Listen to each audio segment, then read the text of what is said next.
back a little bit. That way you can actually see me real quick. Because you already know. Welcome back, Team DWC. It's your boy TWP Popcorn. You already know what time it is. 6 p.m. Wednesday. If not, it'll be 10 a.m. Saturday or Sunday. AKA another day in paradise. Hey, y'all already know we got some more videos to do. And I'm happy y'all catching it with me. Because, you know, hell, I'm going to do it anyways. So if y'all ain't had nothing to do, you can kick it with me, right? Right. We're going to flip the camera because I don't want to see me no more. It's time to get to the videos. How does that not look like it's as far back as it normally is? Because it probably ain't. But anyways, interesting topics to go talking about today, so let's get to it. They wrote a song about it. Like to hear it? Here it goes. Appreciate this beat from the big homie. I know to go check out at DJ Is, get you an intro or an outro beat. And you can find somebody put some lyrics to it if you want. I ain't gonna say nobody's name specific, but if you know somebody good enough, go ahead and have them do it, right? Great. Today, I'm walking you through a setup that keeps the bud of it. Small harvest every month, all year long. Who doesn't like that? But first, check this out. Don't tell me you don't have room to grow perpetually. Check out the AC Infinity Cloud Lab Propagation Tent. Super affordable and a great tent to have in any setup, guys. Starter clones, starter seedlings. Have a quarantine area if you're bringing in any genetics. It's only 2 foot by 3 foot, and it's a great space to add to your grow. So go to acinfinity.com. Coupon code DeerGrows will give you a great deal on all the gear at acinfinity.com. All right, let's get into this, man. I want more weed. I want more harvest every month. Fresh weed. I mean, who doesn't like that? Yeah, I like the idea. Yeah, exactly, man. And kind of hedging your bets and not just having everything in the same stage.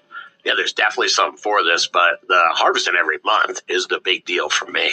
I like it. I didn't even think about that. When you have everything in the same stage and you have a problem or a pest pressure, that can be serious. Whereas in the perpetual, you have some backups in veg, and that's a good way to look at it. I like less work, man. Trim time perpetual. You're not taking a whole room at once. Usually, how many plants do you harvest at a time? I just did it, man. I'm not going to show them, but there's allegedly maybe big bags of weed, and there were 6 big plants that I had to harvest, and I was able to do it. I broke it out over 2 nights, but I remember telling my wife, I'm like, I got to go trim, and she's like, made any excuse like she was busy, because she used to be part of the trim crew back in the day, right?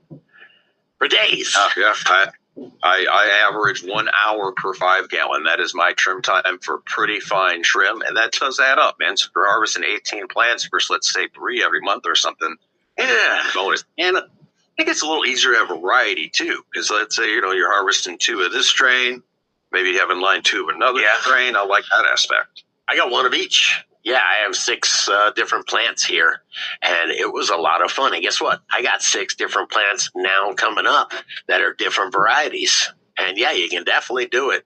The different plant structures, you might have to stake them differently and whatnot. Yeah, but you're right about that. I mean, with the current flowering legal limits here in Missouri is 6 in flower per authorized license. So that's 6 for mine and then 6 for mom's license. So 2 different tents. Both of them can hold up to that 6 piece in flower. Depends on how big you're trying to let them get. But for the most part, if you just running them back to back, you just want to get them in, get them out. Bing, bing, bing, bing, bing. She's got 6 plants, 2 of this, 2 of this, 2 of that. I got 6 plants, 2 of this, 2 of this, and 2 of that. She's got hers 1 month, and then I'll have mine the next month as far as calculating the flower time form. But let's see who's in the chat. Let's see. I don't know who the hell that is, but good to see how you doing. Thanks for coming in and letting me know that you're here. Appreciate you for dropping some comments. But, man, you can definitely run a perpetual harvest with a bunch of different strains. What about spaces, man? How many spaces do I need? I'm used to growing in 1 grow tent, so I'm going to need 2, I'm going to need 3. How do I set this up? You only need one additional space, and we can talk about it because you need a veg space, you need a flowering space, you're going to need a drying space no matter what. And so, I mean, theoretically, you need a quarantine space. You might be able to use that as your veg. It's not that hard, actually. I mean, if you want to maximize it, I like to have 3 tents. And keep in mind, I just mentioned at the top of the show, the smaller nursery tent that can double as a quarantine. Clones can take a couple weeks to root. Seedlings can take 2 to 3 weeks sometimes just to get up to their true form. And it's nice to have a separate space for that. And it's not expensive to run low wattage lights that are very affordable. So don't be intimidated to try and have 3 different spaces set up. And then you said it as well, a drying tent, not that hard to get a nice 2x4. I think you use a 2x4 to dry in. Just take it down when you're not using it. I'm smiling because you imagine that drying tent always being full. As soon as you dry for, I guess maybe you dry for 2 weeks or something, you can figure out how to dry for a month. You'd be pulling them and replacing them, and you would always have that drying tent, always be a harvesting. That's the idea, and I've done this many times. It's not hard. You can use a little closet as your veg, and then the bedroom, or put your tents in there. AC Infinity has that tent that has the really small the divider and then the really small veg. Oh, the 2-in-1s. Yeah, those are nice. Yeah, you can definitely do it, and it's all about the timing. We can go over it if you want. That's what I need help with. Like timing, strains can be. If you're growing with one uniform cut, you're going to get your timing down, pretty well. You're knowing how that one finishes. But how do we do it? We need to have some that are actually in the clone state. We need to have some in veg state. We need to have some in early flower and some in late flower to pull this off. All right, I'm going to try to explain this. It's a little bit tough because you've got multiple growing spaces, but the idea is to cut your flower room in half, and you're going to introduce half the amount of the capacity of your flowering room every month, and then you're going to have to remove half of your flowering room every month. So say you do it with, you have 3 plants. You have 3 plants in clone, you have 3 plants in solo cups, you have 3 plants in veg. You veg them for, say, a month, and then every month you've got, say, 6 plants in your main flower room. You're pulling 3 plants because they're done, and you're replacing them with 3 plants from veg. And it's this whole cycle. You're going to have always be cloning, always have solo cups, always have at least 3 or 3 veg plants, 4 veg plants, or something like that. However your plant count works out.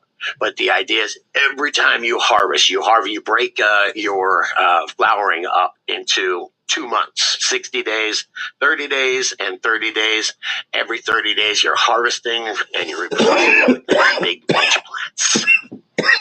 Snotty's talking about running it like a machine. I like the grow flow. I mean, you'll start to this once you have the separate spaces. You'll start to learn like how to move the plants along. It doesn't have to be perfect. Some people just have the 5x5 bloom tent that's always on a 12-12 light cycle, and they're running different strains of feminized seed through there, and that's still perpetual. And the flowers are in different stages. Some are in early flowers, some are in And then, like he said, that's a good thing about just having the dedicated flower tents, because that's exactly what I do. I got the 2 tents for flower, veg room. It's all to itself. So then, as the tents come down, they can actually either go ahead and do the drying in that same tent, or if he's like he said, if you got a dry area, even better. But the 2 weeks that it takes for your drying and curing time, because that's basically what I do. I do a 10-day dry and then 5 days curing in the bucket. Then after the 5 days, I just leave them in the bucket because my settings are usually VPD for my flowering area are usually good, 60 and 60 as they say. It'll be not moist but not dry, right? I don't know. If you are going to try and grow perpetually from seed, it is trickier. It's not going to be perfect. Evening to you, beat It after can be beat. fun, Good all to the see different how you doing. phenotypes and varieties. Clones are the fastest, Hopefully most you're doing consistent, good and right? feeling Especially better. if you're sticking with the same strain. That's a way to dial in not, if you're trying to well, get as we're much still here harvest for the all the ride, time. right? Rambo, where's my chalkboard? A, BF. Always be flowering. I'm going to call Perpetual Harvest. Just as soon as you empty that flower room, there is big plants ready to replace them and be flowered immediately. I think that's even if you're perpetual every 60 days, does that count?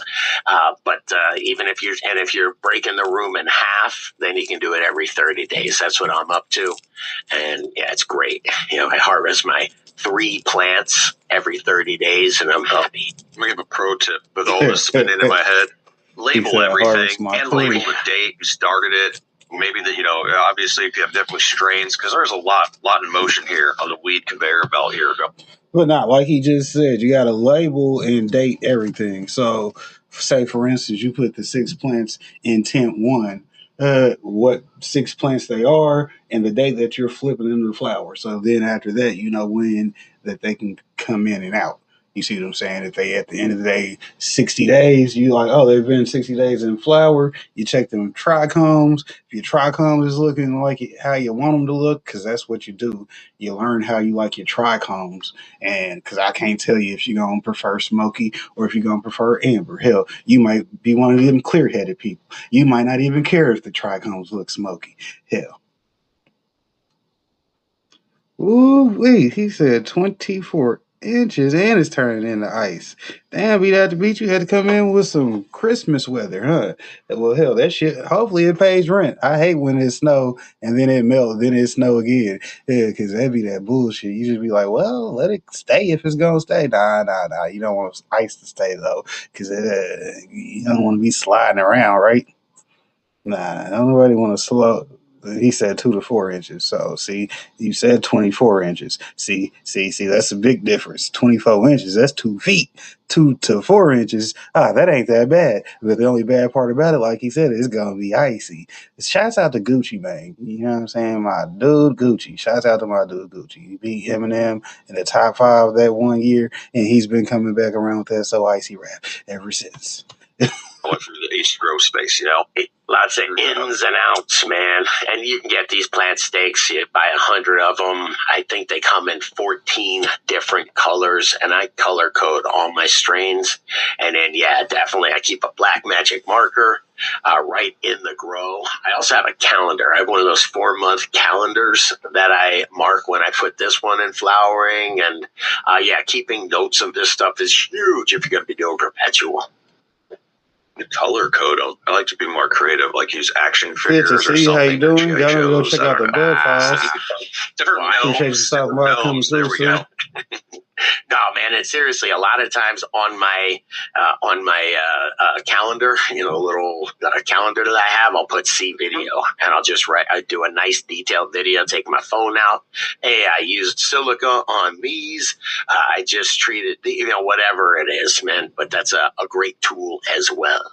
Let us know what you guys got going on with growing perpetually in the comments. I am curious, we didn't mention, what about some of you guys are probably gals, autoflower perpetual growers? Let us know about that. Give us some comments below what your grow flow is. All right, all good. Hang in. Remember, if you like this video, hit the like button, hit the subscribe button, share this one with another grower you know, and check out the other couple videos YouTube's recommend. My little nephew came in the house the other day. Me and my brother, we were playing pool. He came in. He said, "Hey, Daddy, what's the difference between a hypothetical question and a realistic question?" Well, my brother, he kind of stupid too,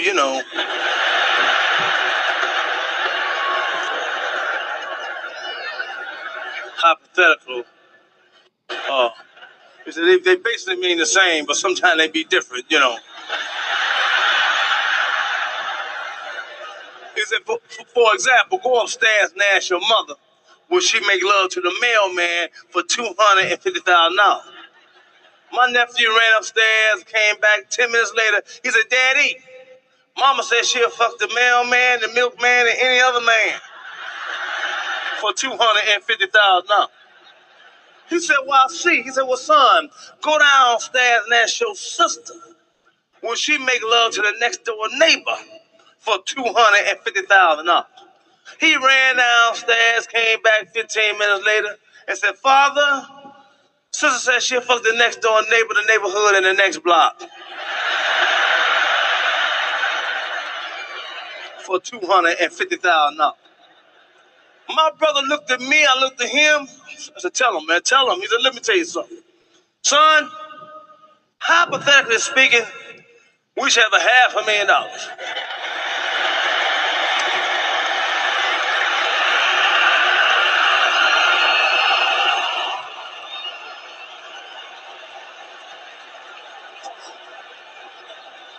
He said, but realistically speaking, son, we living with 2 hoes.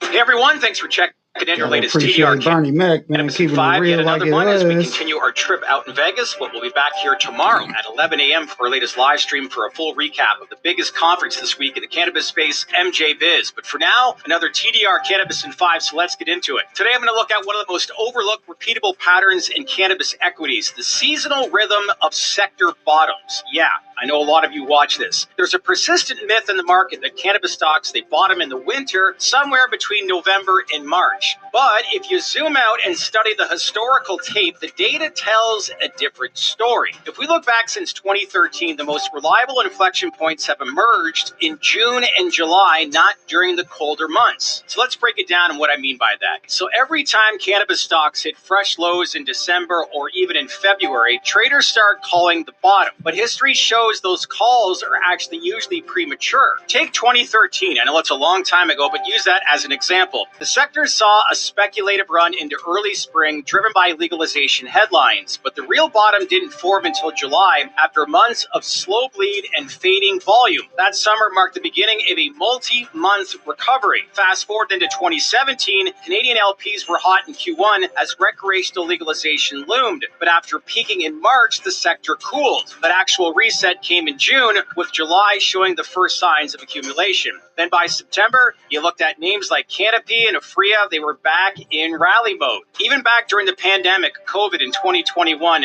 it disrupted everything. Cannabis sector saw the same seasonal rhythm. After a brutal Q1, the global cannabis stock index bottomed in late June, then ripped higher into Q3 as retail demand surged and U.S. reform chatter picked up. Crazy, all these rumors and how long they've been going on, isn't it? So let's now look at some recent cycles. When we look last year in 2024, the global cannabis stock index dropped 7.5% in December, closing the year down 15.2%. It continued sliding into Q1 of 2025, hitting a new all-time low of 4.97 at the end of March. April saw a bounce of 11.5%, but it wasn't sustainable. In May, pulled back to 7%. June dropped another 3.8%. Then July, the index climbed 6% to close at 5.32. You see all the pattern in this, everyone? So that's not noise. That is definitely a repeatable seasonal rhythm. So really, why do summer bottoms make sense? Well, as they say, sell in May and go away. But what's really driving the summer bottom phenomenon? First, there's inventory cycles. Canadian data shows that unpackaged dried cannabis inventory tends to spike in October due to outdoor harvests, then slowly depletes through winter and spring. By June, producers are leaner, retailers are restocking, and pricing stabilizes. Then second, you have retail behavior. According to Headset Seasonality Report, cannabis sales show consistent summer upticks. So consumers buy more in warmer months. Makes sense, especially edibles and flower. So that demand boost, it then helps lift sentiment and volume. Third is macro catalysts. You have reform headlines, earnings resets, and sector rotation they often hit in Q3. Politicians also, they return from recess, bills get reintroduced, and institutional players reassess risk. So July becomes a natural pivot point. We also have to look at the psychology in this because there is a psychological trap. Every time a new low is made, most traders don't believe it. It's possible. They assume the sector has already hit its bottom, especially if there's a bounce in April or in May. But those bounces are often dead cat rallies, short-lived relief moves that get faded in a hurry. So the real bottom, it tends to form when sentiment is at its worst. Volume is dried up and nobody's talking about cannabis. So think of 2021 when the sector peaked in February and then it collapsed. By July, the global cannabis index, it had shed over 60%.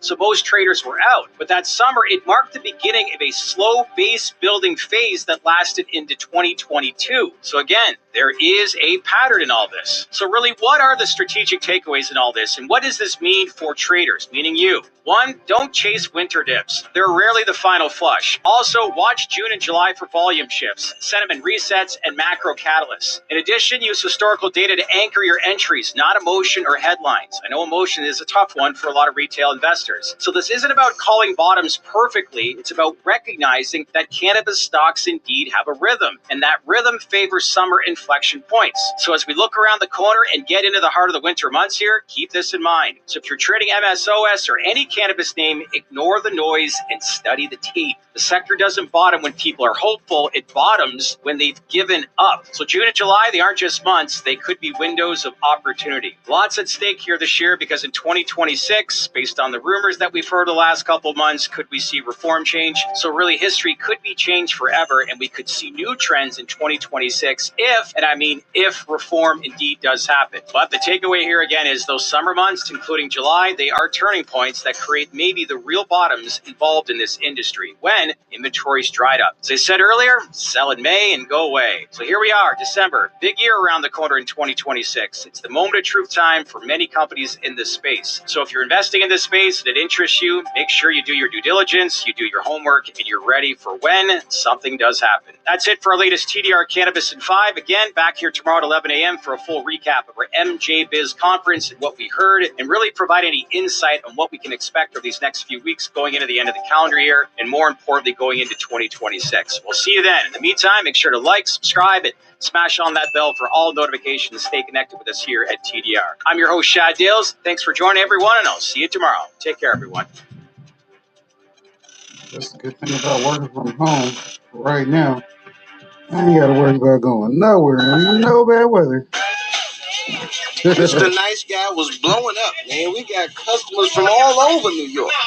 We even stole a few from Samson. Oh, what's that, nigga? Come on in, man. Come on, Mike. Thanks, baby. You know, he done all these cares. Yeah. It's so smooth. What can I get you today, Smoky Rock?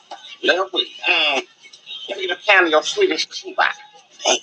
Yes, some told me to bring a lot of weed, man. Pound of my Swedish Chiba. You know better than that. Snag you the bag, baby. That's gonna be $9,600, bro. See what I got here. Come on, man. Hang out for a minute and smoke with me. I got weed, got my bong out. Come on, son. For you, man. I'll stay for a minute, but then I got. Now, see, that's what used to make being a drug dealer fun, right? Drug dealer, jug dealer. You know the YouTube channel. Go check them out. If not, you can watch them over here. I'll do some of their videos. Not all of them, just some of them. But anyways, you know, he just threw the man what looked like 10 bands, and the man said 90. So that's like a little 300 extra, and you get to smoke with him. You see what I'm saying? That used to be the good thing about it. You'll make a little tippity tip, because, hey, if they got more money than what you're supposed to have, and then they gonna throw you, like he said, I ain't gonna count it. There's 10 bands right here for a piece. Gotta be going. He said, it smelled through the bag. I ain't gonna argue. Open up like I was Barbara Walters. It was ridiculous. He told me about his lawyer. He had sex with my mama. Why? Spirituality. God, if you listen, hell, His bad back. Doctor said I need a backiotomy. His love life. I'm in with it, man. Get away from me, bitch. I mean, talk about a guy with problems. Tough break. I can't take it too far. He No said, wonder he tough smoked break. a pound a week. Somebody won. So now we had a famous clientele, and Rena's gonna miss you. and guess what else? Call me next week. About weed. Most people trust the date on a dispensary label, but former cannabis workers say that is often a lie. Insider reports reveal tactics like relabeling old flower, using humidity packs to fake freshness, and even top-loading jars so only the newest bud sits on top, leaving customers like Sarah spending $280 on product packaged 8 months earlier. If dispensaries can make stale cannabis look fresh, what else are they hiding? Inside the back rooms of dispensaries, the story behind those package dates takes a sharp turn.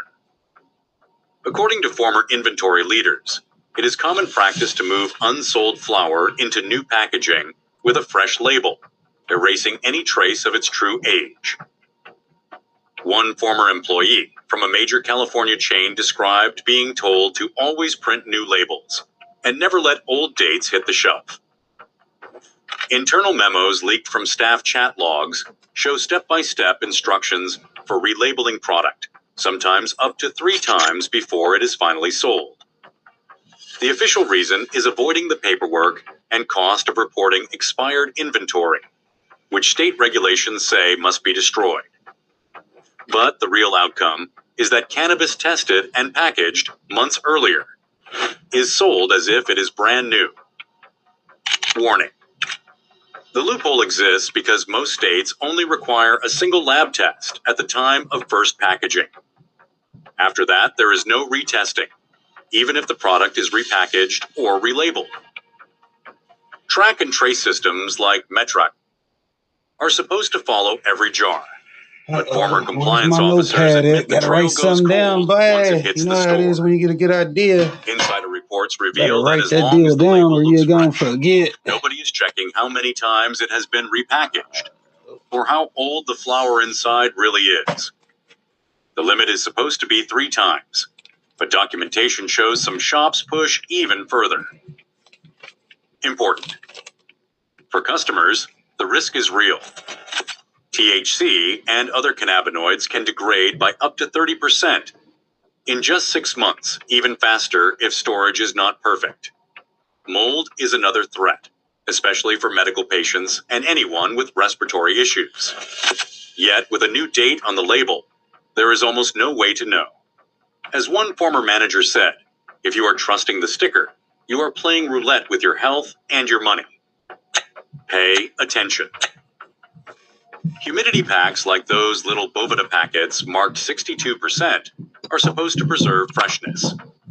But according to former inventory managers, they are often used to bring old, dried-out cannabis back to life just long enough to sell. One ex-manager from Michigan described getting a shipment of humidity packs every month, with instructions to drop them into jars that had sat for more than 3 months. The science is simple. A humidity pack can raise the relative humidity inside a jar from about 55% up to 62% in less than 2 days. Go check out The flour feels Great sticky content again, over there, right? looks plumper, and smells stronger. Right. For many customers, this appears to be fresh product. But what customers do not see is the risk. Over-humidifying already aged cannabis can create the perfect environment for mold like botrytis, especially if the flour was already compromised.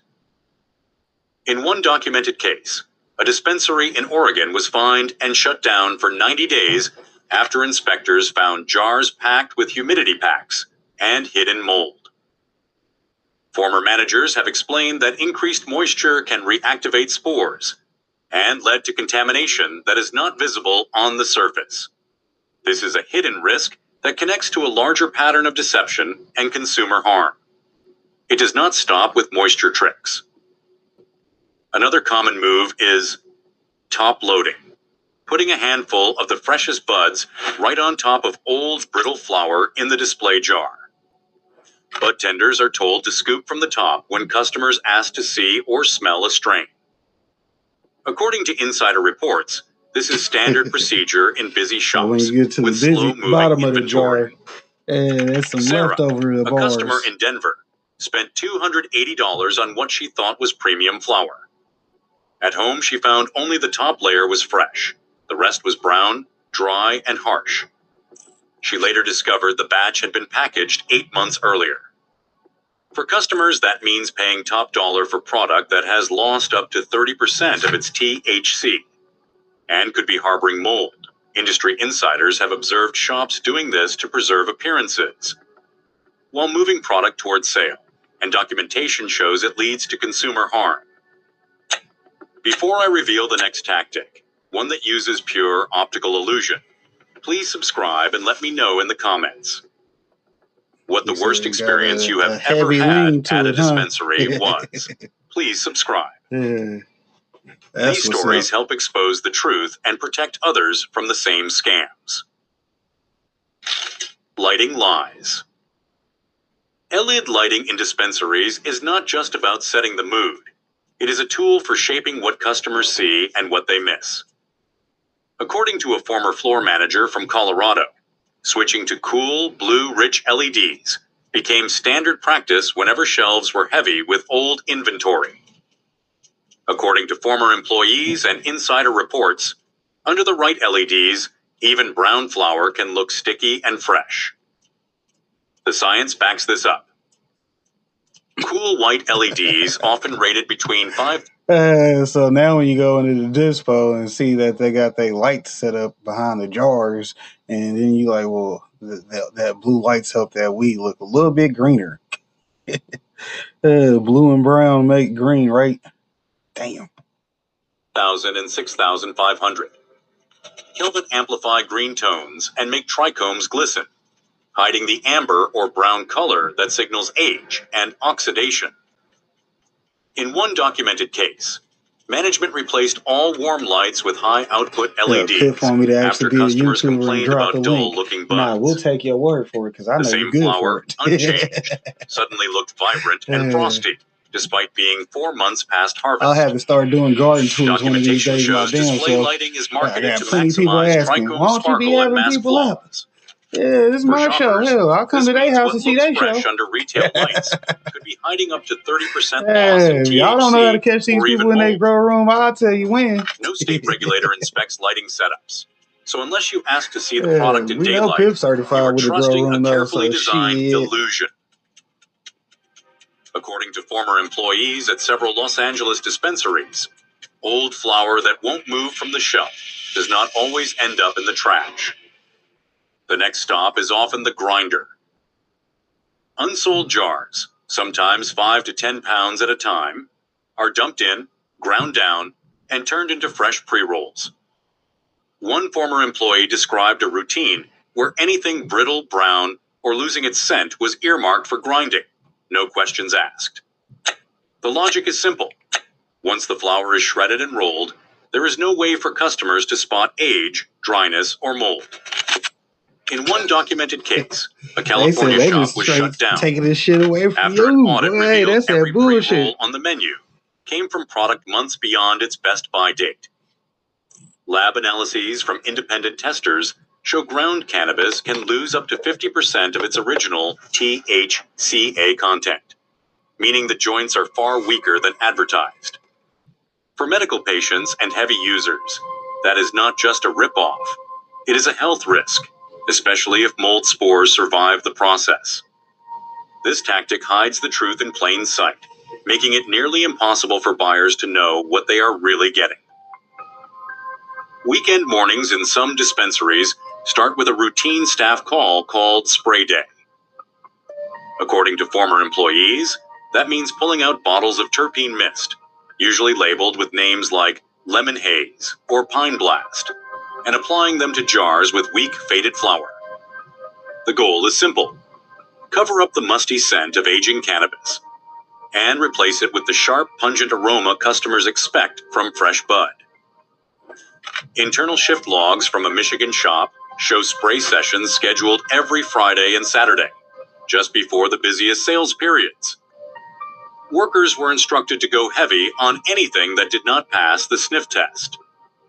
Most terpene sprays use a propylene glycol base, a chemical considered safe in food, but its effects when inhaled, especially after burning, are not well studied.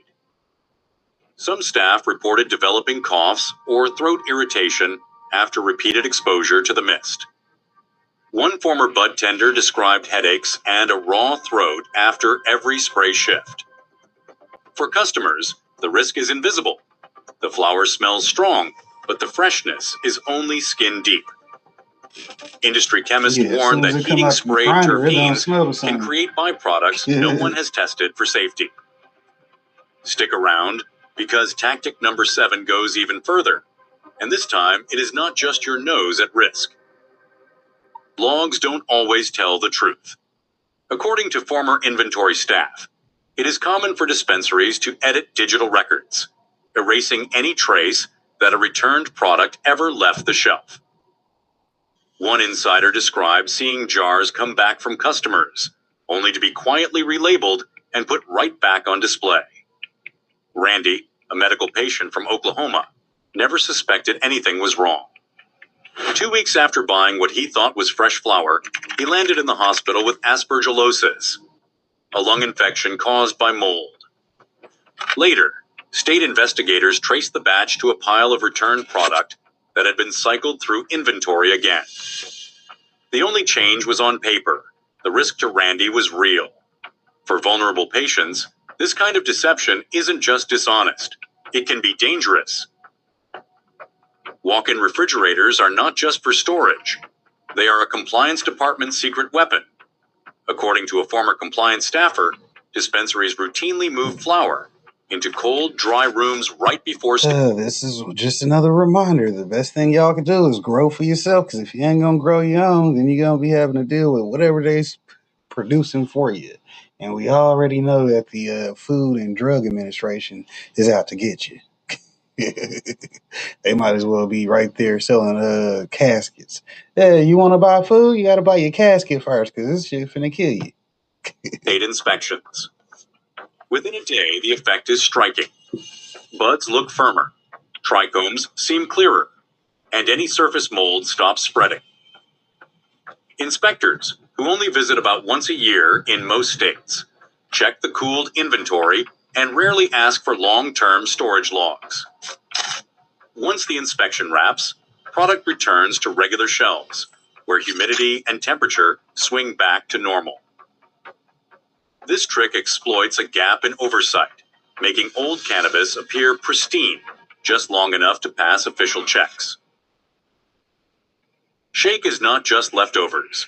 It is often a dumping ground for trimmings and crumbs that have sat for months. According to former employees, some premium blend shake is swept together from jars up to 8 months old, then sold for top dollar.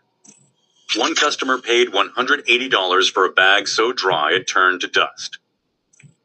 Laboratory tests reveal shake carries a higher load of dust and mold spores than whole flour, putting anyone, especially medical users, at risk. This everyday scam hides stale, degraded cannabis behind a fancy label, draining wallets and exposing buyers to unseen dangers.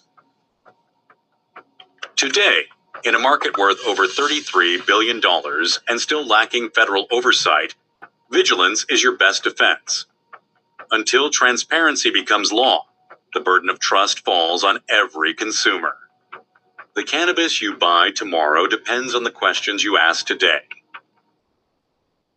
The man, Richard Pryor. Man, we brought you here to tell you we love you. It's no me without you, man. And I remember Mudbone. I first come down here with a girl like that. Am I doing it right? No, not exactly. The thing you got to do is you got to remember that you're ageless. It don't matter how old or how young. It don't matter because you ain't in that group. You know, when I first came down here, I saw people that was running all around the streets. And it wasn't a riot. Just people running around the streets. You know, because people try to do that to you. They come up to you, have pieces of paper. Sometimes they have money in it. So you know I want the money. There you go. See, now you got it. Ladies and gentlemen, the one and only Richard Pryor. Love you, Martin. Thank you, man. Yeah, and you owe me $50, right? Hey everyone, what's going on? Welcome into our latest TDR Cannabis 5. I'm your host, Shad Dales. Good to see you. Before we get into today's top story, just a quick shout out to our good friends over at Morgan & Morgan who help make these episodes possible. So here they are. There's a reason smart investors celebrate when their portfolio jumps 40% in a year. Just like there's a reason Morgan & Morgan is America's largest injury law firm. Think about it. When you're investing, you want the right team in your corner. The same is true if you're injured in dealing with an insurance company. And that is where Morgan & Morgan comes into the equation. Why? Well, they've got more than 1,000 attorneys and over 100 offices nationwide, and they've been fighting for people for over 35 years, and their track record is hard to ignore. Case in point, in Florida, a client was offered $350,000, but walked away with $12 million. So in total, Morgan & Morgan, they've recovered more than $25 billion for over 500,000 clients. Because if you're injured due to someone else's negligence, you deserve to be paid. Not all law firms are created equal, but with Morgan & Morgan, their fee is free unless they win. You can start your claim right now by clicking the link in the description below or by scanning this QR code on your screen with your phone. At the end of the day, if you want what you deserve, make sure you go in with the right team by contacting Morgan & Morgan today. All right, let's get into today's podcast, because today we've got a major update out of the state of Michigan that could have ripple effects, not only in the state, but across the cannabis industry. Here's the latest. A judge just ruled that a controversial new 24% wholesale tax on marijuana can take effect, at least for now, even though the industry filed a lawsuit challenging it. So really, what's going on here? What does this mean for growers, retailers, consumers, and legal cannabis nationwide? So let's get into our latest TDR of Cannabis in 5. All right, let's begin with what is indeed going on here. It's the 24% tax and why this matters. First, to set some background here, back in October earlier this year, as part of the new state budget, lawmakers in Michigan, they passed a new 24% wholesale tax on cannabis products, and a lot of people were up in arms in Michigan, and rightfully so. So this tax was framed as a way to raise funds for Michigan's aging roads and infrastructure, a plan that would generate about $420 million a year for road repairs nationwide. Little coincidence, 420 here. So that wholesale tax, it's separate from the existing 10% retail excise tax voters approved back when recreational cannabis was legalized way back in 2018. So on paper, yes, it sounds like a simple revenue move, but in practice, it's raised alarms across the industry. And here's why. Many operators argue it hits slim margin retailers especially hard. It could force price increases and may push customers back towards the black market instead of regulated stores. This has been an ongoing issue in Michigan. So right now, the stakes are high, both for those running legal cannabis businesses and for state-level regulation of the industry. So now let's move to the lawsuit, who sued and what they claim. So almost immediately after the tax passed, cannabis industry groups, they indeed pushed back. And you can understand why. The plaintiffs, including big growers and processors, they filed a lawsuit arguing that the tax was unconstitutional. Their main claim here, by imposing this wholesale levy, lawmakers effectively amended the original voter-approved cannabis law, which would have required a supermajority in the legislature, something this tax did not get. So they asked the court for a preliminary injunction to block the tax from going into effect while the case indeed plays out, arguing that without it, many small businesses could face irreparable harm. So that would include lost customers, shrinking margins, license risks, maybe even closure, and maybe is putting it mildly. So to boil it down, there's a split between those who see the tax as a legal overreach and those who view it as a legitimate revenue tool building upon existing law. So the regulated business market appears to be getting a lot messier. So here's the most important thing, and it's the judge's decision. The tax will stand at least for now.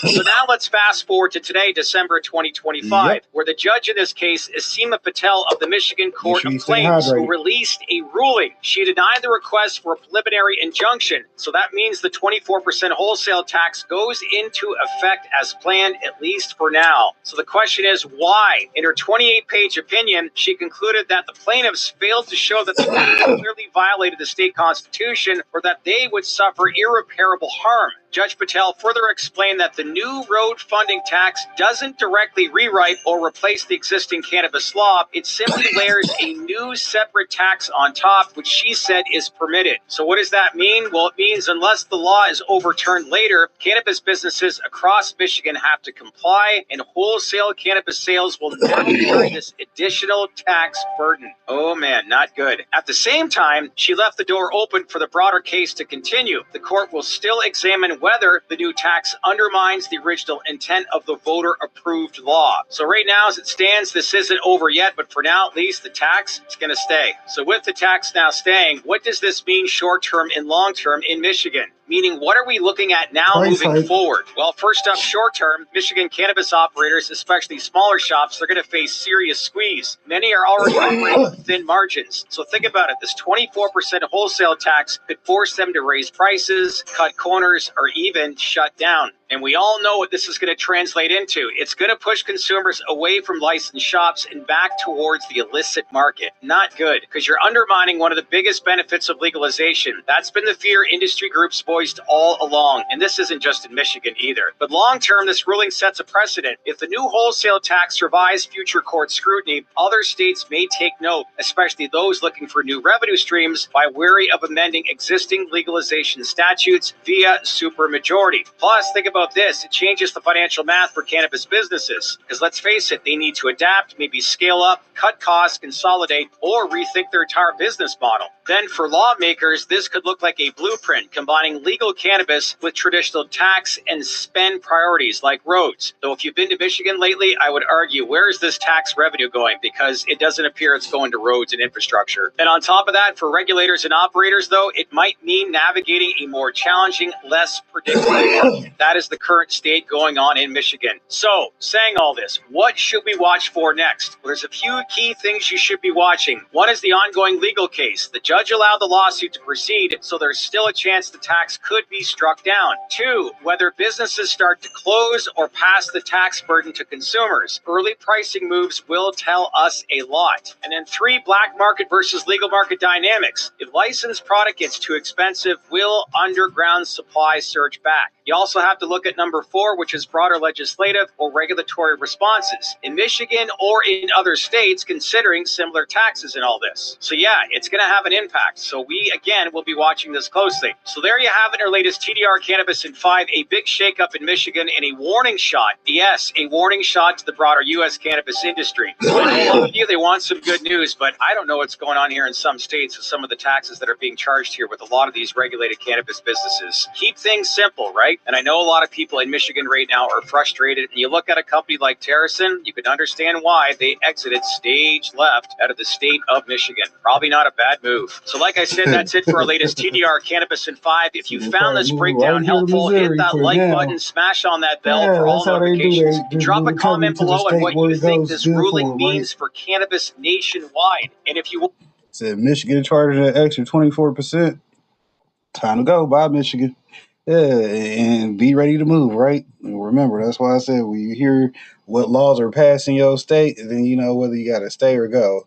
And then you know what to be looking for in the next place that you're going to be moving to, right? Well, I can't just pack up and leave, popcorn. It doesn't make any sense. No, it doesn't make any sense to buy a house somewhere that you know you ain't going to be staying. Because first of all, you don't buy a house because that's the only reason why you won't move. Well, I bought a house. Well, put that motherfucker on the market or put it up for rent. Either or, it's time to go. Either way.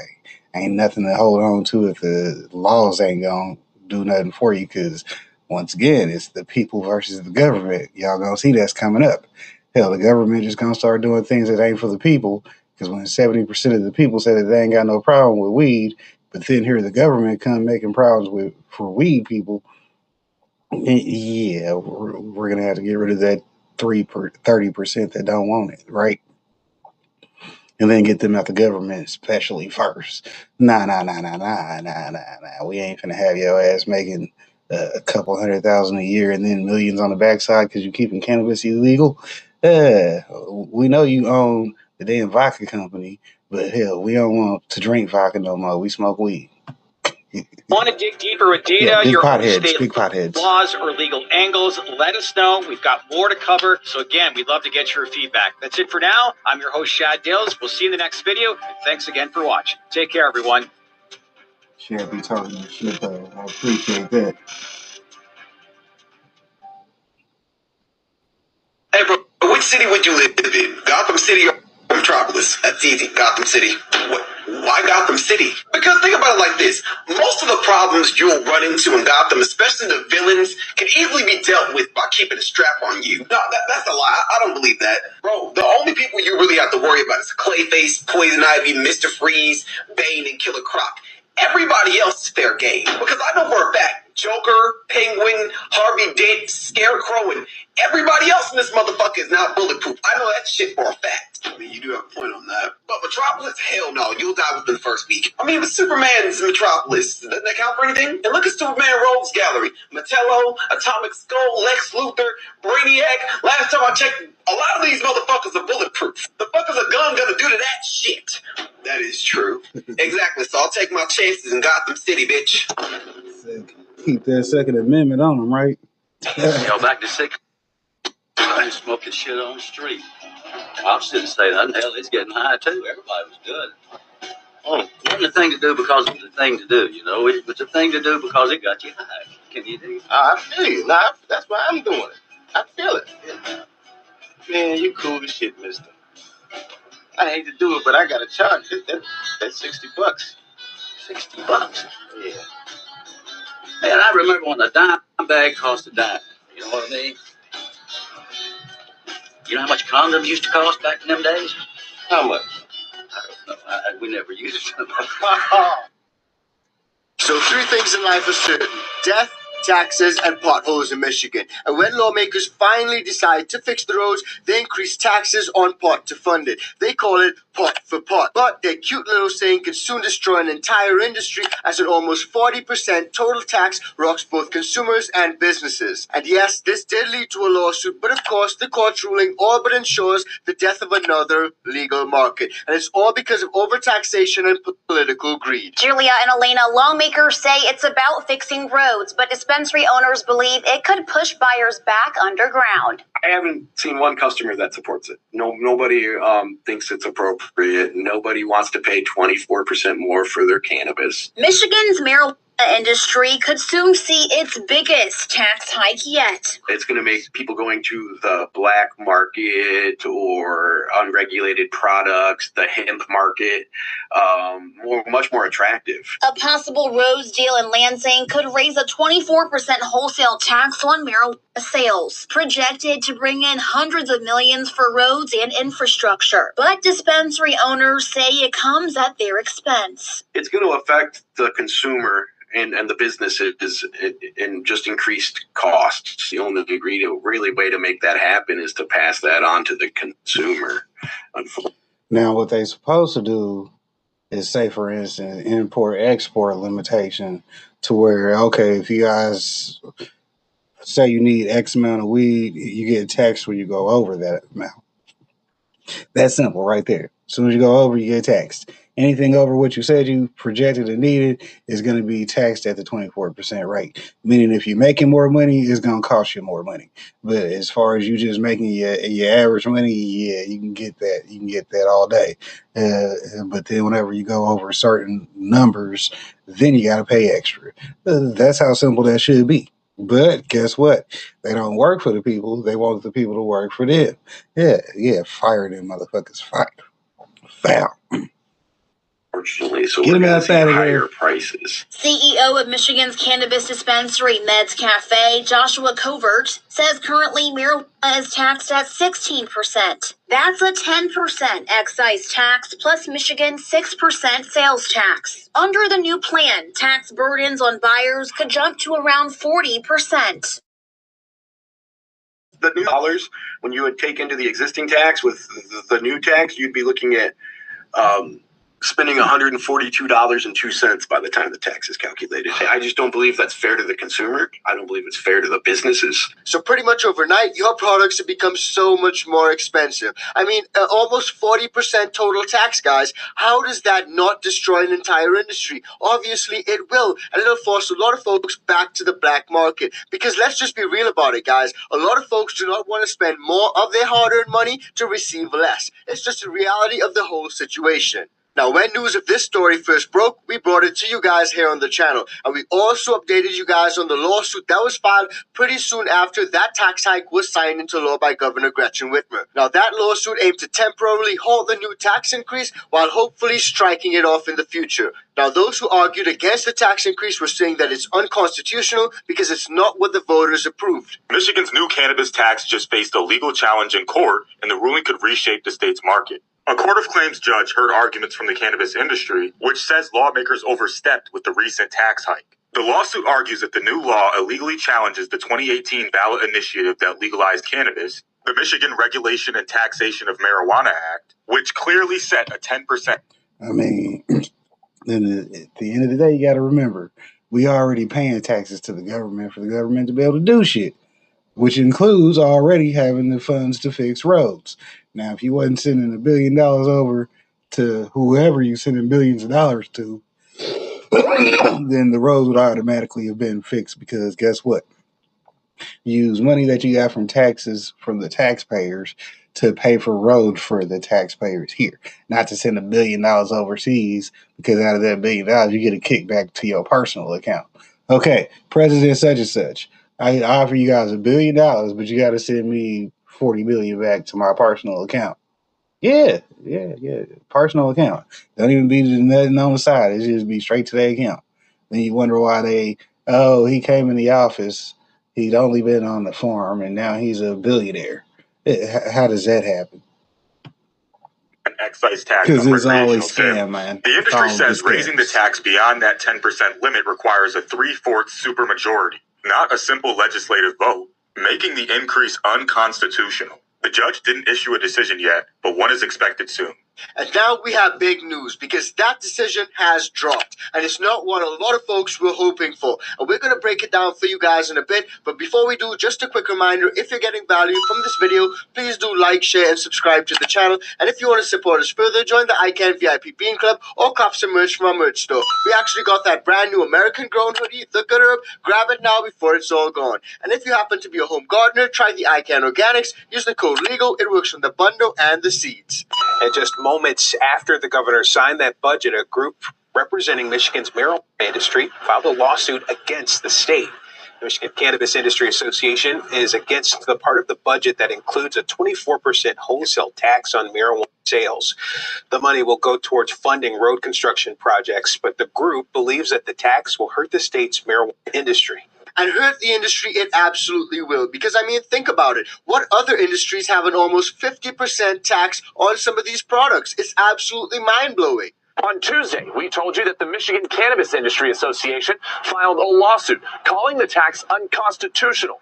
So on Wednesday, I met with a marijuana shop owner, grower, and advocate in our Grand Rapids neighborhood to find out more about these potential impacts. Inside this warehouse on Wealthy in Grand Rapids, Casey Cornoli is cultivating a business. Oh man, I love these plants. I see these plants every day. The owner of Farmhouse Wellness, he's hands-on with his product. These plants are happy. I talk to them. We play music for them. And they have a life of their own. And we really just try to stay out of their way. It's really I'm just trying to help facilitate for them. So these plants are super happy. Comfortable living quarters, a constant breeze, even their own names. That's called Stink right through there. And then along that far row is a plant called Coolio. You can tell he treats these plants like they're his children, and for good reason. It's personal for him. But these children just got a lot more expensive. These plants and what you're seeing is ground zero for what's happening with the wholesale tax. After these plants live out their 3-month life cycle, these are 21 days older than the last room that we were in. He'll remove the buds and package them up. That's where the state's new wholesale tax will come into play, starting in January. That transfer from the grow or the manufacturing site over to the retail level, that is the point in which it will trigger the 24% wholesale tax. Casey, along with other advocates across the state, fear this change could devastate locally owned businesses. This is people's life savings on the line, and it's really sad. For many, he expects prices will have to be passed on to consumers, like Landon Luna. He shops at Farmhouse specifically because it's locally owned and has its own grow facility. It's better to preserve the prices as they are. Casey believes this change is punitive, overtaxing, and counterproductive for an industry that he says has been a shining star, already contributing jobs and tax revenue. It won't accomplish the goals that I think a lot of the politicians that crafted House Bill 4951 actually think it's going to do. So for one of the strongest industries in America, with one of the best legal markets in Michigan, this is completely going to decimate that industry and cause a lot of people to go to the black market, cause them to lose out on a lot of out-of-state clients and customers, but it'll also affect local businesses and consumers in Michigan as those prices will become a lot more expensive. Tax increases are just going to be passed on to the consumer. We've already seen this happen time and time again. And what was raised in that clip is a fantastic point. Fixing potholes is definitely necessary, but raising taxes on the good herb to fix the potholes, that's going to cause an increase in prices for a lot of these products, but also those prices are not going to go back down ever. And are the potholes going to be fixed? We've already seen situations over in Michigan where they said they're using the gas tax to fix the roads. Has the gas tax been used to fix the roads, or have they not? It turns out it looks like it's not, simply because they're now increasing taxes on the good herb to fix the roads. So the gas taxes and the cannabis tax are now both being used to fix the roads. Or are they just going to someone else's pocket? I guess we'll never really know. Now, in the face of this tax increase, the cannabis industry did come together and file a lawsuit against the state of Michigan, in particular in relation to this 24% excise tax increase, pushing the total tax to almost 40%. But unfortunately, the judge ruled in favor of the tax increase, and now things are going to get even more expensive, and the legal market could potentially be decimated. Check it out. A court ruling is rocking Michigan's marijuana industry and locking it at a controversial wholesale tax, at least for now. Now, it is not a sales tax, but still, it's likely to fuel rising prices at local dispensaries. Starting January 1st, the wholesale tax will jump to 24%. A judge has just denied an effort in the Court of Appeals to stop this change. Now, this tax was added to the state budget as a way to boost road funding, but cannabis operators argue it violated a voter-approved law that legalized recreational marijuana. 7 News Detroit reporter Ryan Marshall joins us from Detroit's News Center area with reaction from a local dispensary. And Ryan, what are they saying about this decision and its impact? What up, John? Good to see you. How you doing? Alicia, Puff Cannabis, and many other dispensaries like them are certainly not happy with this ruling. They believe it will have an adverse effect on the industry's overall sustainability. It hurts the industry. It really does, and it's a shame to see this happening. Michigan dispensaries are bracing for the addition of a new 24% wholesale tax on recreational marijuana beginning January 1st. Nicholas Hanawa is vice president and chief legal counsel for Puff Cannabis. He says it's detrimental to the industry. You know, it's very disappointing to see that legislature took a hit like this at the cannabis industry. The state legislature. But the big thing that they talking about here is that it's over the rec market. The rec market. Sorry for the people that didn't get their medical card, because now the money that you were supposed to spend to have your medical card and go to the medical dispensary versus the recreational facilities, some of them could be the same places. But guess what? When you show your medical card, you get a different price. You don't have to pay that extra 24% tax, I'm guessing. That might be the segue for y'all people to as a constant reminder, because, you know, Team DWC, we the spokesman for medical benefits. Until they change shit here, because they want to go crazy in Missouri out of nowhere. That's been happening. That'll be coming up in a video soon. Make sure y'all stay tuned to hear about that. But, you know, for now, like I said, definitely the reason why you get the medical, because they said it's a recreational tax. So when you go in there without a medical card, you're going to pay that extra 24%. Now, if you got your medical card, you ain't got to pay that extra 24%. That's what it sounds like. So, you know, once again, fall into the loophole. Medical. Legislature narrowly passed the Bipartisan Comprehensive Road Funding Tax Act in October. This initiative is part of the new state budget, which raises money through the tax to fund road repairs across the state. Nonprofit organization, the Michigan Cannabis Industry Association, filed a lawsuit to block the tax on the same day Governor Gretchen Whitmer officially signed the bill into law. But a Michigan Court of Claims judge denied that request in a ruling on Monday. For now, cannabis companies will pay the 24% wholesale tax in addition to the existing 10% marijuana excise tax and the 6% sales tax. Hanawa says many cannabis companies won't be able to eat the additional. Well, no, that's the good thing about it, having that part, because, like I said, as soon as they know where you at, okay, don't come to my house with that bullshit, because at my house, we practice that Second Amendment. You see what I'm saying? You come knock on the door all you want, officer. Hell, I'm looking at my camera to see who's outside before I even go to the door. Type time. Nope, I'm gonna be right there on the speaker. Sorry, you ain't welcome here. I don't care what you got to say. Send me a letter and I'll come show up and talk to y'all. You don't just show up at my house expecting to just come in, because not legally, I'm not bound to answer my door. I ain't even home where I'm going, depending on if the cars are outside or not. Hell, it don't matter. I'll just say I'm in my other car. I got picked up by Uber. Well, your car was gone. Well, you definitely won't see me coming home anytime soon, because I'll catch you on a night shift. The shift that don't like to be sitting in front of my house, because they'll already know the neighbors come outside. Click, click, click, click. What y'all doing? Yeah, well, move on, because Mr. Harper wasn't home today. He told me to look out for the house, and that means for y'all too.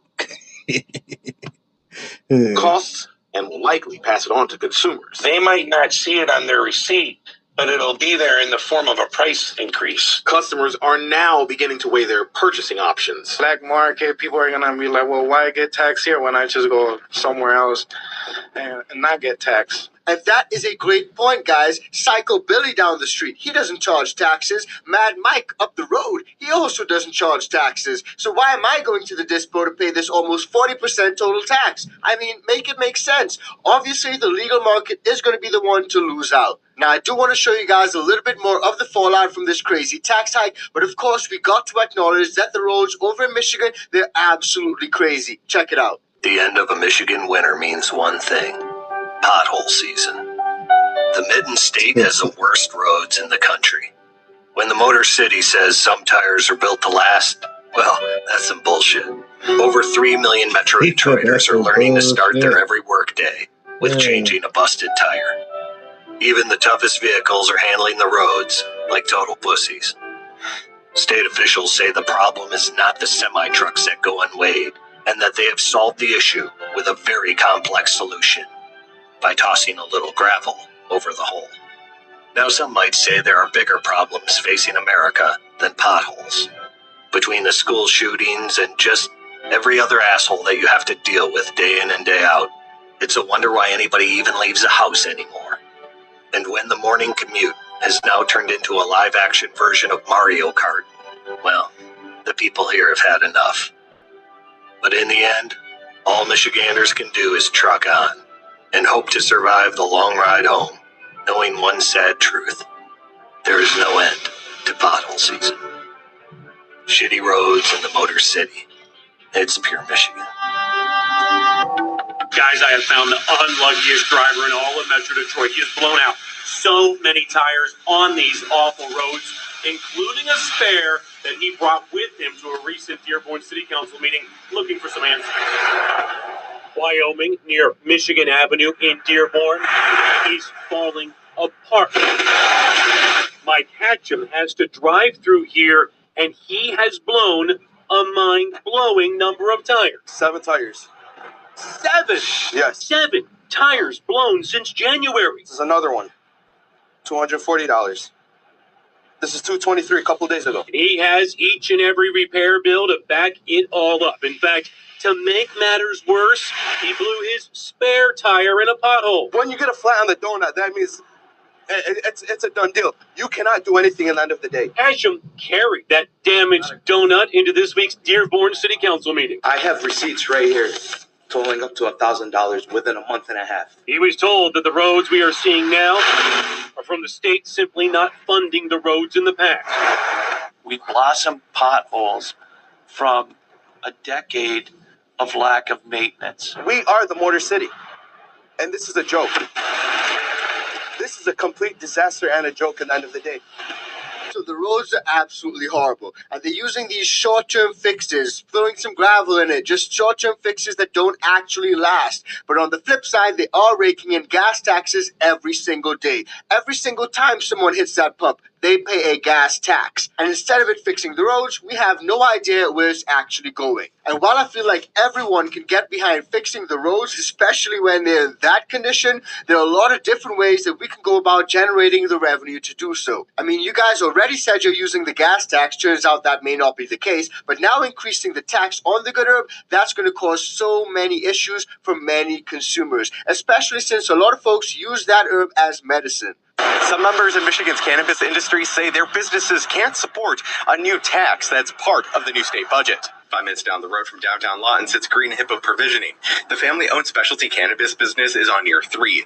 Founder Thomas Dorchkow says reality of the new tax came before much advocacy from the cannabis industry could be done. I just don't understand. They can't comprehend the amount of taxes that will be lost if this truly affects the industry how we think it will. Now, I don't know if you guys are seeing a running theme here, but as we've seen in the continuing resolution which reopened the government, they slipped in that headband. It's a similar situation right here because this was the budget bill and they slipped in this 24% excise tax increase to go towards fixing the roads. And again, a lot of folks were not necessarily aware of it. They literally slipped it in and a lot of the advocates didn't even know it was happening until it was too late, after it was signed into law and after the lawsuits were challenged and failed. So to me, this is a massive problem, guys, but it's not about what I think. It's about what you guys think. So drop your thoughts and concerns in the comment section down below. And let me know what you think about everything that we discussed in today's video. Now, in our next video, President Trump appointed Sarah Carter as drug czar, and she has signaled support for legalization of the good herb. But unfortunately, a top Democrat has moved to block her appointment. If you haven't seen it, check it out. It's coming up right now.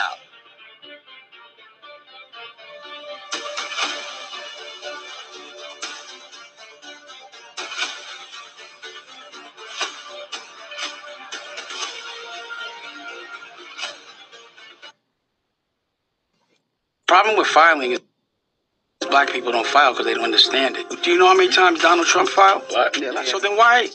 But he's known as a terrible businessman. But no, he's the president. Yeah, but sure, but he still was known as a terrible businessman. Actually, a con man. Do you know how confidently dumb you sound? You're saying it's bad that he went bankrupt 6 times. He's a billionaire and he's the president, and you still not a terrible businessman and con artist. Are you known as a good businessman? I don't know. Okay, well, you make a lot of money? No. You just now said, let's just go back to how ridiculous you are. The president filed for bankruptcy 8 times, still a billionaire. He's saying he's a bad businessman. You're just not that smart. Okay. And you have to acknowledge that. And you know why? You're not seeing the world. You know what happens when you have to go someplace? You laugh. You know what happens when you have to go someplace every day at 4 in the morning? You can't go nowhere. You got to be here every day. You've been 15 years. You've missed the whole world. You don't know what you're talking about. And you're saying it confidently. And you're in an algorithm where people actually believe you. We all know navigating the wild world of strains is complicated. Like, yeah, some are supposed to be good. Everyone's heard of a gelato, but what the hell is gelato? Why is it so special compared to some random generic-sounding strain called Tropicana Reggie? Well, long story short, it all comes down to these tiny chemical gremlins called terpenes. They're the little flavor goblins that set the tone of your zone. And a good strain, that's basically when a specific mix of terpenes happens to hit you just the right way. And enough people keep telling y'all, medical over everything, baby. This combo goes crazy, bro. As more and more people start studying the secret art of the forbidden medicine, they realize something. Not all grass, it's the same. You start noticing patterns, like every time I smoke gelato, I'm chill, relaxed, maybe even a little poetic. But every time I definitely always ready to move. That's why I said loyalty to no place. Until halfway through, I start family house can be moved to any state that the family finna move to. One good experience, one consistent there's so much family history there. We're gonna make some more history with more plants. You just help build gelatos right in the strain. But here's the problem that comes with clout. With it comes people trying to use it to their advantage. Because for every real gelato, there's 5 dudes out there trying to make a quick buck off its name. They'll use its hype against you, the innocent, curious, naive explorer who just wanted some premium za. You'll be looking at the menu, scrolling through the options, and there it is. Oh, snap, gelato? I've heard a rapper mention that once. It's only $20 an eighth? Of course, bruh. But the harsh truth, that's not gelato. That's the leftovers, the unsold mids, the bottom shelf bud that's been reborn through the sacred art of false labeling. They slap a shiny gelato name on it and suddenly it's flying off the shelves faster than a too good to be true Black Friday deal. But here's the good news. Fake gelato doesn't always mean bad za. Most of the time it's still decent, maybe even good. It's just inconsistent. One batch might have you chilling like a monk in a candlelit spa, and the next might have you cleaning your kitchen at 3 a.m., questioning your childhood. It's not that the grass is bad, it's just that the strain name doesn't mean much anymore. You're not buying gelato, you're buying a dude's interpretation of gelato. And that's why knowing your terpenes, genetics, and real cultivars actually matters, so you can tell the difference between hype buds and real deal legacy strains that hit the same every time. So, for the sake of science, education, and dare I even say the furtherment of mankind, I present to you the ultimate guide to strains. We're breaking down what's actually out there, from the real budget strains that stay consistent and won't break the bank, to the mid-tier Zaza for when you want to splurge a bit. Maybe it's a special occasion, you just hit level 50 on Borderlands 4 and you're looking for that reliable to even semi-exotic high. And finally, the premium exotics that make you stare at the price tag like, who in their right mind would spend $120 on an 8? Well, not people in their right mind, but the ones chasing that, I gotta try it once to see if the hype is real, kind of hot. Which, most of the time, it's honestly probably not going to be worth it. Unlike today's sponsor, Everything 420, who decided Black Friday means dropping 40% off on hundreds of Zaza products. Yes, you heard right. For a limited time, E420, one of the biggest and most reliable online grass shops in the country, is running a straight minus 40% on a ton of their best sellers. And it gets even better. If you use my code CBDBRO, you stack an additional 15% on top of that, giving you a total of 55% off. God damn! So if you've been holding off on picking up a new piece or literally anything else, this is probably the most affordable it's ever going to be in its entire lifespan. And the best part is, E420's inventory is so expansive that if you can't find what you're looking for there, I'm gonna keep it real with you, bro. It doesn't exist. All you have to do to be eligible is be at least 21, go to the pinned comment or description, and check out the biggest sale of the year. And yeah, some of those strains are genuinely worth it, but the real reason to know them isn't to flex. It's to make sure you don't get bamboozled by the hype. Let's start from the bottom, but respectfully. Because budget strains aren't bad grass. They're the OGs that built the foundation of modern Zaza. They've been around so long and grown so much that even mid-level growers can make them shine. These are the mass-cultivated, well-understood classics. Simple genetics, easy to grow and reliable no matter who's behind the grow. Basically, they're cheap because everyone knows how to do it. Depends on who your The genetic humble, farm honest, is. budget Za. These are the people strains. The Yeah, ones you that can don't find need somebody with the holographic tech that packaging you or already rapper like. That's the best cosigns. way to They're go. affordable because they've been around forever. The Hey genetics man, are try stable some and of this growers Gorilla have them Glue. down to a They always science. call Blue it Gorilla Dream is the Glue. perfect example. That's the Born only in thing they say California in that the early around here most of the 2000s, a time. child of So I got blueberry some and haze, glue, I it got became the some blueprint for good bud that doesn't ruin your and day. some It's piss. balanced, euphoric, and Kansas City, clear-headed. they Growers potent love it on the because it piss yields around like here. crazy and barely Cat dies no piss, matter what you do to it. That's why even when it's cheap, it still hits Tricky smooth and piss, familiar. A strain R. that's Kelly too digital reliable piss, to ever all really type go of out of shit. style. Then there's Northern Lights, basically the granddad of all chill strains. It first popped up in the Pacific Northwest in the 80s before the Dutch perfected it in Amsterdam. Fast-growing, pest-proof, and built for mass indoor farms. It's been industrially cultivated for decades, which is why it's still affordable, but almost always legit. If the Magic Spice had a bedtime story, it'd be Northern Lights tucking you in. Super Lemon Haze adds some zest to the mix, a citrus-forward legend. It's what happens when Lemon Skunk and Super Silver Haze have a love child that smells like optimism. It's bright, energetic, and dependable, the kind of Satovia you can find almost anywhere without gambling on quality. Now, as we climb the Zaza ladder, we reach that middle ground, the zone of responsible indulgence. These are the strains you grab when you've got a little extra cash and want something that actually tastes as good as it feels. They're pricier but not ridiculous, because they come from more curated genetics, smaller batches, and growers who actually care about flavor. Gelato 33 sits right at the top of this tier. Born from Sunset Sherbet and Thin Mint GSC,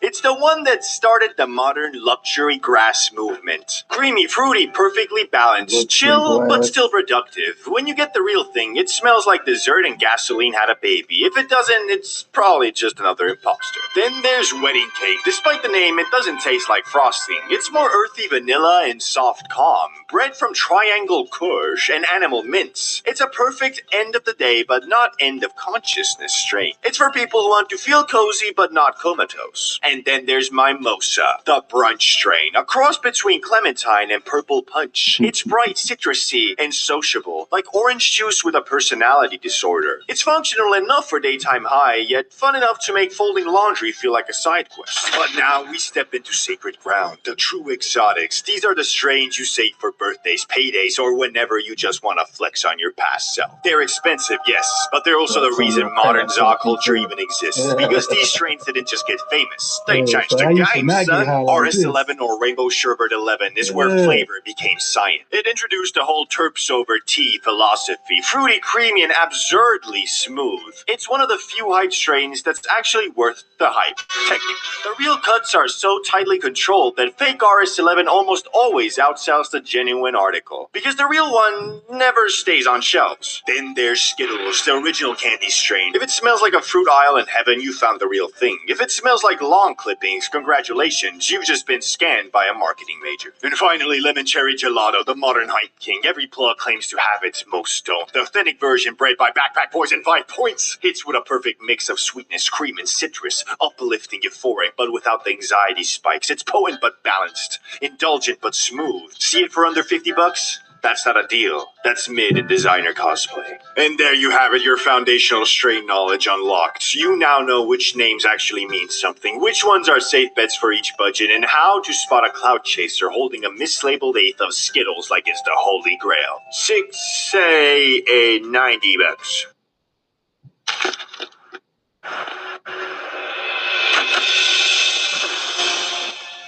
Hope you don't mind. We made some tea.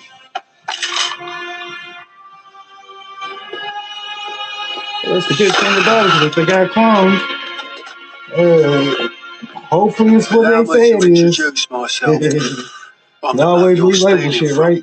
The name's Alistair Rigby, but as Depends far on as how the you're weed concerned, tastes and I'm what Willy afterwards, fucking but Wonka, and that's you're when I taking like the to shit name in my my weed. fucking Like, you know, chocolate what's this actually factory. taste like? Easy, boss. Don't get upset. Versus When I have to what go to the somebody dentist, say this was I'm supposed to be. upset.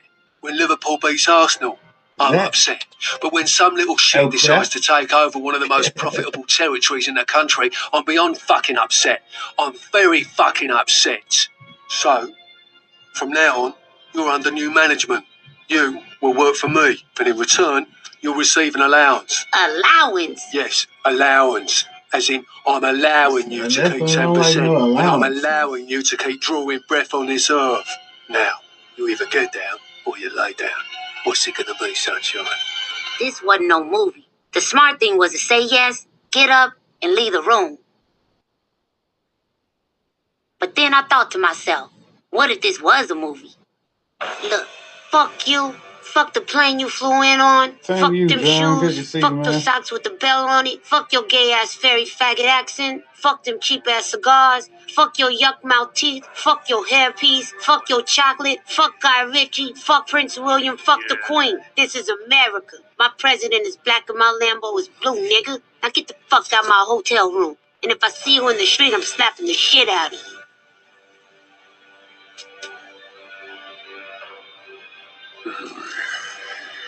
I think this one spent too much time in the cinema. Teach this cheeky bastard a lesson. Somebody fucking move! Oh man, this is bad.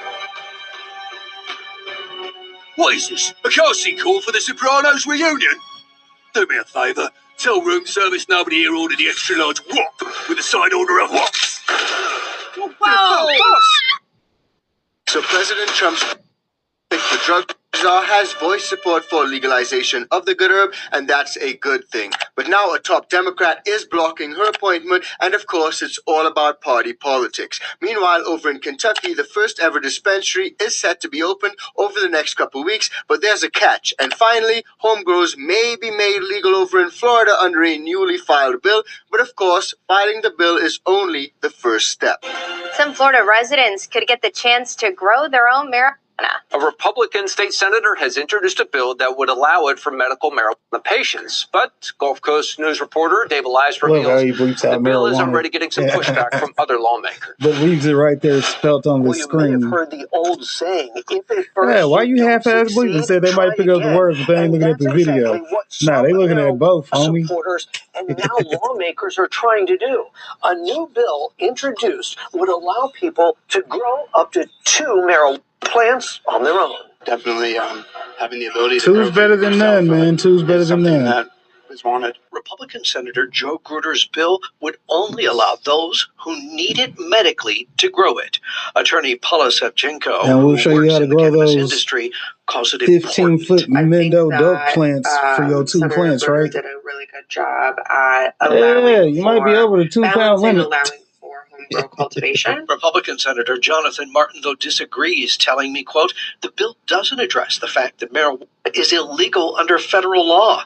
And he says the bill doesn't regulate THC concentration, calling it a do-it-yourself medication. Florida is all about the economy, so, I mean, if they want the economy to go up, then recreational use of marijuana is a great thing to have in Florida. Now, over in Florida, we've seen a constant battle for legalization. Not just medical herb, but we're talking recreational as well as home grows. And come to think of it, that's probably why Amendment 3, filed earlier this year, did not pass, because it did not allow home grows, but rather attempted to monopolize the entire market. Now, that clip I showed you guys was from about 9 months ago. Back then, they also tried to legalize and file a bill which would legalize home grows, but it turns out that that did not pass. And now we're going into 2026, and another bill has been filed which is aimed to legalize home grows. Now, under this new bill, medical patients will be allowed to cultivate their own plants at home. And whereas last time we seen a Republican file the bill, this time we see a Democrat in Senator Carlos Smith, and he filed the legislation on Friday, and this is one of the most recent attempts to give patients a home grow option that's allowed under most medical programs in other states across the country. Now, the two bills, while they both would have allowed home grows, there are a few differences between the two of them. And the latest measure would permit patients who are at least 21 years and older to cultivate up to 6 flowering plants for personal therapeutic use. And those patients can also buy seeds and clones from licensed dispensaries. Now, these plants must be secured in a manner to prevent access by unauthorized persons, and if this bill is signed into law, it'll become law on the 1st of July 2026. And just like I showed you guys a few moments ago, a similar proposal was introduced at the beginning of this year by Senator Joe Gruder, who is now chairman of the Republican National Committee, but unfortunately, that bill did not advance. You know, legalizing recreational marijuana didn't pass on the Florida ballot last November, but efforts to expand medical marijuana are now in the works in Tallahassee. Senate Bill 546 would make it legal for patients to grow their own at home. As Fox 13's Jordan Bowen explains, patients in rural areas are pushing for this measure, but some dispensaries aren't on board. For some medical marijuana patients in Florida, accessibility can sometimes be an issue depending on where they live. There are some areas in the state that are very rural, and you know, the closest dispensary is 2 hours away. There is a pretty robust delivery platform across the state at this point, but that does some, you know, obviously that's a delay. You can't just walk into a store and get it the same day. It's partially why some patients are pushing for the passage of Florida Senate Bill 546, which if passed would allow medical marijuana patients to grow no more than 2 marijuana plants in their home. So like I said, this has been an ongoing battle over in Florida for quite some time now. The folks in Florida just want to grow their own. That's all. But hopefully now in 2026, we may be able to see a change as this bill progresses. Have a look. So if you haven't heard yet, a Florida senator has filed a home cultivation bill for medical cannabis patients. It is Senate Bill 776, filed by Carlos Guillermo Smith, and it will allow all medical marijuana patients in the state of Florida the opportunity to grow up to 6 plants in their home. You're not able to sell these plants to anybody. You have to get the seeds or the clones from a licensed medical marijuana treatment center here in the state of Florida. The law would take effect July 1st, 2026. Right now, it's only a Senate bill. It needs a House companion bill. Both of those bills have to pass. They have to go through committees and all of that, and then they have to pass. Then it would have to go to the governor's desk. The governor would have to sign it for it to become law. And this would legalize or allow, permit for home grow for medical marijuana patients in the state of Florida. So obviously there's a lot of hurdles for that bill to go through before it's actually signed into law by the governor. And of course there's a lot of politics behind it. A lot of party politics, partisan politics, and bipartisan politics. And some folks who are just towing party lines. And that's clear, and it's actually what we're going to see in our next story. But before we dig into that, just a quick reminder, guys, if you're getting value from this video, please do like, share, and subscribe to the channel. And if you want to support us further, join the ICANN VIP Bean Club or cop some merch from our merch store. And if you happen to be a home gardener, try the ICANN Organics. Use the code LEGAL. It works on the bundle and the beans. Colorado Senator Michael Bennet is planning to run for governor. He made that announcement in Denver's City Park today. In a statement, Bennet said that Colorado is the best state in the nation, and throughout our history, we have been an example of leadership for the rest of the country. But he goes on to say, right now, we face significant challenges. That is a quote from the senator. Bennet has represented Colorado in the U.S. Senate since 2009. He sat on 4 Senate committees in that time. During his announcement, Bennet focused on the increasing cost of groceries. To build a better future here in Colorado and to give every one of our folks a chance at a better life. And that's why today I'm announcing my campaign for governor of the state of Colorado. Now, you guys may be wondering why I showed you guys that clip. That was Michael Bennet, and he is running for the governor of Colorado. Now, there are a lot of folks who would consider Michael Bennet to be a bit of a sleazeball, a lousy superintendent, a career politician, and a shill for the Democrat Party who has contributed to the decline of Denver as well as the state of Colorado as a whole. And despite the fact that President Trump's pick for drug czar has supported legalization of the good herb and multiple senators advanced his pick, Michael Bennet did everything in his power to block it. Now, let me explain to you guys how Michael Bennet fits into all this. Just a few months ago, President Trump nominated Sarah Carter Bailey as drug czar, and she also supported legalization of the good herb, in particular, medical herb. And obviously, that's a good thing, especially when it comes to legalization at the federal level. But it turns out now that Senator Michael Bennet, he's blocked the confirmation of President Trump's pick for drug czar. And as you guys can see right here, a Democrat senator is holding up nearly 90% of President Trump's administrative nominees, including the president's pick for White House drug czar, who says is among many unqualified candidates who threaten to undermine the rule of law and our national security. Now again, folks who are opposing a lot of these things use really nice buzz phrases and catchwords.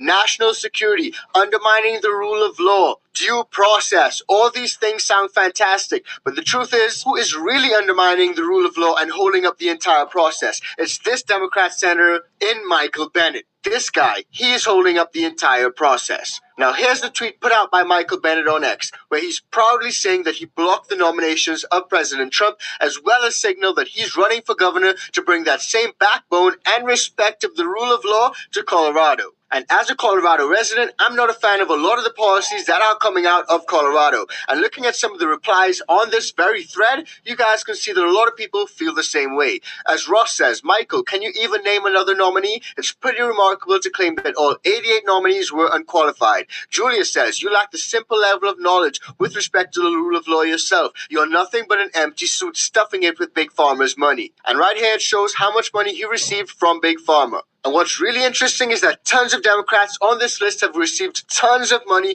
from Big Pharma. Even Bernie Sanders, the independent, really a Democrat, he's gotten almost $2 million. And a lot more of these comments continue to suggest the exact same thing. So the truth is, Michael Bennet, it seems to me that you're just towing party lines, and that's the reason why you're opposing President Trump's pick, even though she may be good for legalization at the federal level. Senator, please state your inquiry. Thank you, Mr. President. The precedent of September 11, 2025, that established a majority vote, threshold vote, for cloture on an executive resolution that provided for the en bloc consideration of nominations, excluded nominations at level 1 of the executive schedule under 5 U.S.C. 5312 or Article 3 judges. Is that correct, Mr. President? That is correct.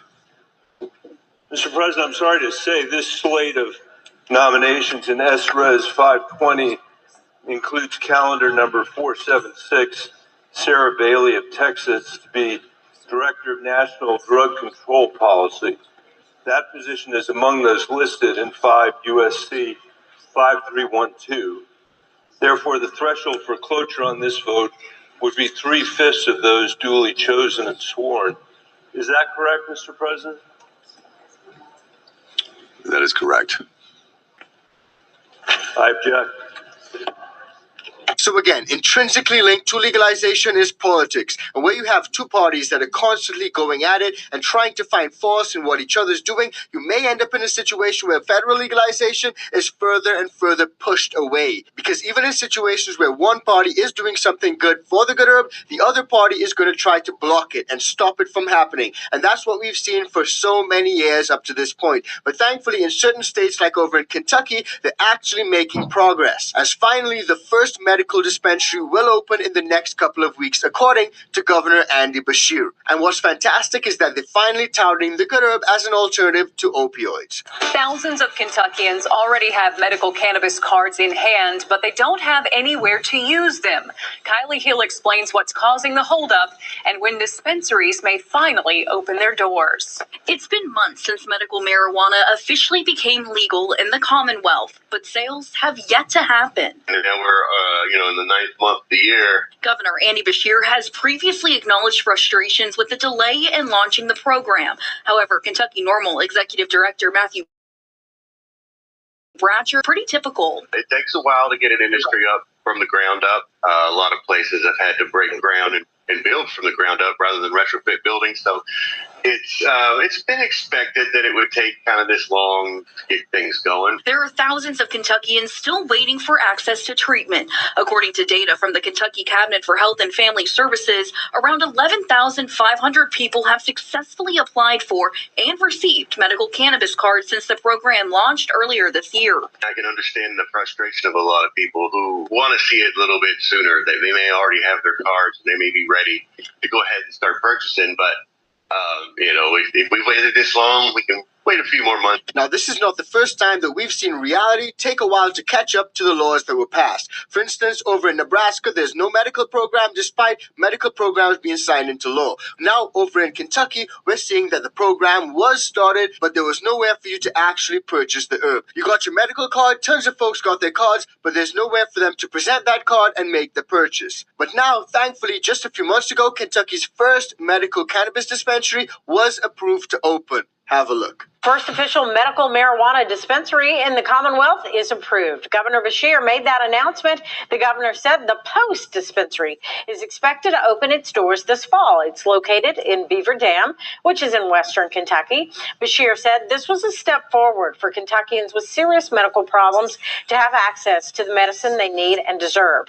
39 other dispensaries have been planned to open across the state. So despite the fact that they were aiming to have sales start by fall, right now we're in winter. They're a little bit behind, but we do have good news because it turns out that the first sales are imminent. Check it out. Kentucky cannabis officials say the first sales will happen soon. Lawmakers heard from the Kentucky Office of Medical Cannabis on Wednesday, and we're told the state's first cannabis processor is almost approved, and 46 of 48 dispensary locations are finalized. The Post at Beaver Dam is the first to be fully approved and is ready to operate. It was at this time last year that Kentucky held business license lotteries to get the state's medical cannabis program off the ground. The program, which legally began on January 1st, has yet to open a dispensary to begin sales. The expectation is within the next month, we'll have more than one dispensary that'll be ready to operate. Again, that'll be based upon the actual product that'll be available for purchase. I imagine once that happens, we'll see more dispensaries come online. At Wednesday's meeting, lawmakers shared no concern over the speed of the program's launch, but several worried when sales began if medical cannabis in edible form could be too easily available or attractive to kids. So it's fantastic to see that Kentucky is finally rolling out their medical program. But of course, there's a lot of politics involved, and there are a lot of regulations and concerns that people are going to be faced with. And one of those will be, as always, protecting the kids. But let me know what you guys think about everything that we discussed in today's video, from the home grow laws over in Florida that may change to President Trump's drug czar being blocked by a top Democrat, and finally, Kentucky rolling out its first medical sales. Drop your thoughts and concerns in the comments down below. Now, in our next next video, we see that the federal hemp ban has really shaken things up, both in legal states and prohibition states. And what's happening is absolutely crazy, and what you would expect from prohibition states is not happening. So if you haven't seen that video, check it out. It's coming up right now.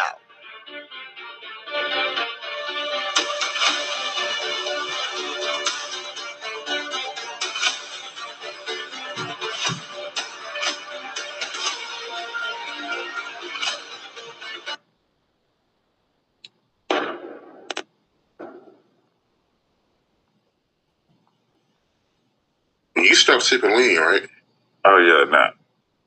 That shit just, I been stopped sipping syrup. Like, I would go back probably to still tipping days, like, was when the last of me sipping some drink. Like, just cause I figured out I got, before that, I had high blood pressure, you know, so that was one of the things I got rid of not doing, and eating better. Then I started running at the park and, you know, taking care of myself. So that being out the way, I still smoke, but that's it. I don't do no drink, none of that shit. It been like, and then, you know, not to mention the shit, how many people I done seen it hurt. You know, it's kind of like crazy for me to still be sipping drink, you know, seeing all the stuff it did to people. Yeah, I heard that lean messes you up, man, health-wise. Yeah, it did, it do, and it will. And I done seen, because I'm from Houston and, you know, I've been seeing people sipping drinks since the early 90s. Like, I done seen this, the damages it caused. So we've been, even before the world, you know, got, you know, hooked on it, we already been seeing the damages it caused and being kind of like shying away from it. How you feel about these people that's out of town that's doing lean? It's more people that's not from Houston dying from it now. I mean, it's just, it ain't the same shit we was sipping on, but yeah, I mean, like, drink is drink. I guess I'm sure the ones they sipping got the same effects as the last ones. But it's like I think now it's starting to go down like it did.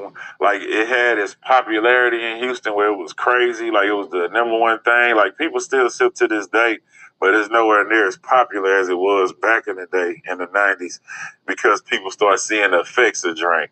And the same thing is happening now.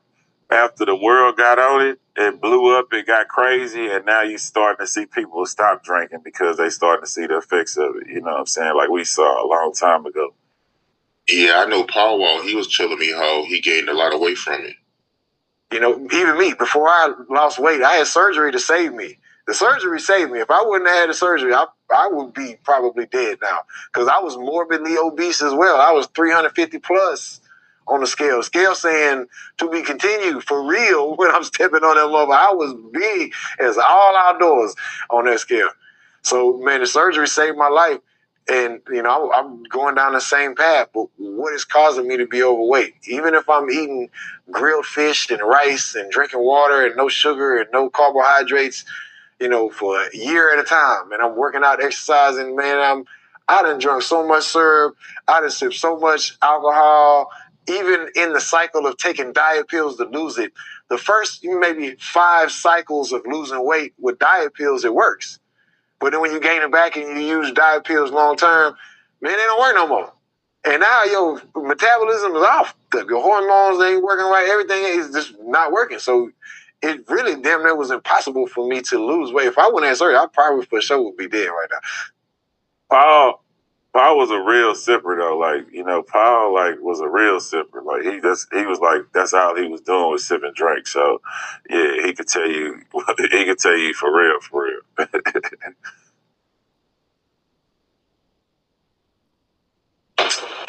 From summer's end till the winter comes, till gray days turn to yellow ones. I stayed grinding for mine. I try to tell them once, to travel to the moon, you gotta brave the elements. And battle many goons, you gotta cage the elephants. It's elementary, I speak with a certain eloquence. I smoke hella blunts, a habit I've been developed since I was a young boy playing the silver ball. See them stand, feel them fall, Metallica, kill them all. Living like this is my last moment, but a moment could last forever. Snap a picture in that colon. Give it Wherever you going, sip in your glass, hold it up. Hit the side on mine, get the tip in the back, go in. So many days we were sitting low. Better get busy living till the day you give it and then get to go where the sinners go. Pulling the cash and spend it slow. Better make it fast, but then you know, not no money, yo, it's all expendable. You'll be alright, yeah. What's up, everyone? Thanks